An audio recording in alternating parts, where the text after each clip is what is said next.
Hi everyone, welcome back to the channel. Today we're going to discuss a simple lesson overview that I had earlier in the week. I hope everyone is well, and we're going to talk about two kind of commonalities I see regularly on a lesson tee and two simple feelings or tips, let's say drills, what we kind of implemented within the student's practice to offset the steep downswing path. And obviously from there, as the shaft moves steep, it's very vertical.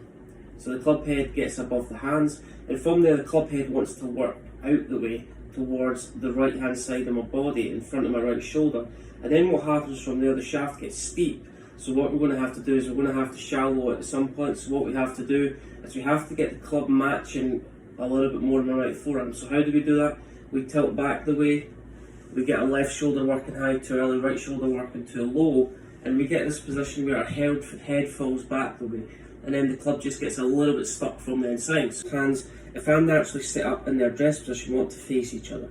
During the golf swing, they fight against each other just to try and get the club up to the top of the backswing. But what we said to this player or golfer was, when you set up to the golf ball, your right hand is too much palm. So the palm of your right hand, the trail hand for the right hand, the golfer is pointing a little bit too much towards the ground. So what I mean by that is this golfer had quite a weak left hand grip and quite a weak right hand grip. So if I point my right hand towards the ground like that, if you see the inside of the inside of my forearm from my elbow to my hand, the kind of front of my elbow wants to point down towards the ground. So what happens from there is that creates internal rotation. So an easy way to explain that is my hand wants to point in the way, my right shoulder wants to point in the way, almost that position. So it's almost like I'm bounced up off the ground and I'm trying to catch it with my hand. That's kind of an analogy we used. And when this golfer got to the top of the backswing, our shoulder wanted to move forward. So my hand's still in the same position as what it was at address. So the palm towards the ground, the elbows kind of pointing away from the ground, the front of my elbows pointing down towards the ground. And as we get to the top of the backswing, what happened from there is the shaft wanted to move steep, but what we said is you're trying to get both elbows into both hips. So how does that look?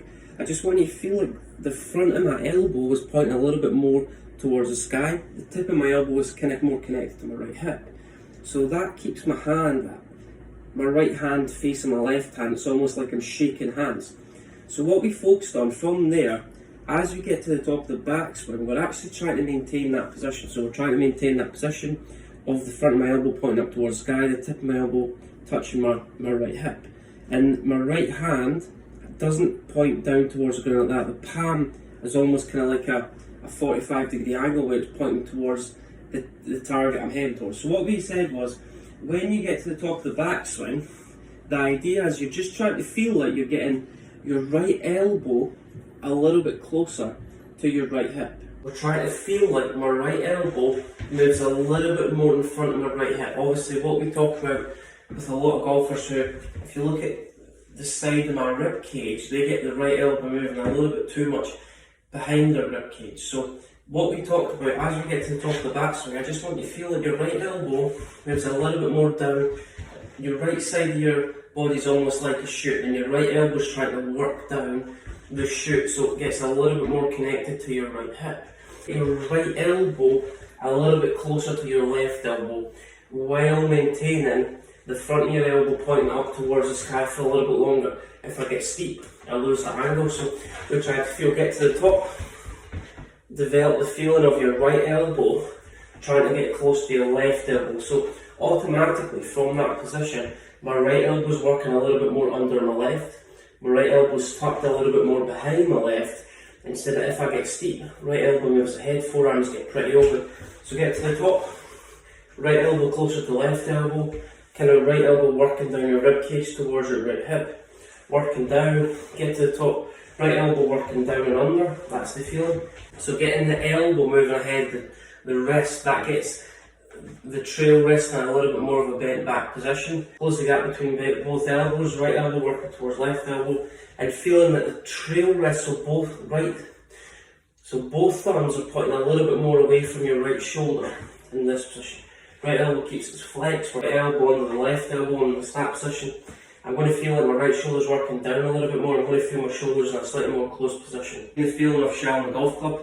Grab yourself a golf club of any sort, grip it halfway down the shaft, get to the top, You try to feel like you point the butt of the club towards the target line. So the butt of the club towards the target line. Obviously, when we do that, that opens the club face. So what we need to do is we need to be able to train how to close the club face. First, we're going to turn our left wrist a little bit more down towards the ground. So knuckles to the ground, that's going to close that club face. Step one, feed the elbow close to the left elbow. Then what we're going to do is we're going to point the butt of the club, that's the feeling. Feel like the hands are just working a little bit more down. Right elbow close to the left elbow. Feel like our right arm's straightening slightly from the top of the backswing. That's just a simple feeling. So the hands are going to create a little bit more width on the way down. And as we come down, what we're trying to do is we're trying to feel like my right elbow stays close to my right hip. Right shoulder's working down slightly. And then what we're going to do, so we're not pushing the hands out like that, we're going to try and feel like we turn the knuckles on my left hand down towards the ground. So that kind of flex in action, that kind of bow in action, it's going to allow the club face to square up or close. Really wrist an extension where the knuckles are pointing back towards the body. That's going to open the club face. And then that's a recipe for early release and also a disaster. So we'll get it up to the top, 3 stages, right elbow working towards your left, that's the feeling. Take it back to the top. Feeling of the right arm straightening from the top of the backswing, hands will create a little bit more depth on the way down. Come back down, right elbow still staying connected to my right hip.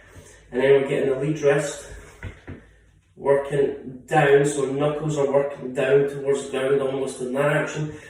Grooves are pointing down towards the ground. And just when you hit some shots, just try and feel like the club's just working a little bit more from the inside. Like we keep our shoulders a little bit more closed to the intended target through impact. That's going to prevent our chest opening up too quickly, and it's also going to get us in a slightly better position to shallow the golf club. Comment below with what you'd like to see on my channel in the next few weeks, and any questions about this video, comment below, like the video, subscribe to the channel.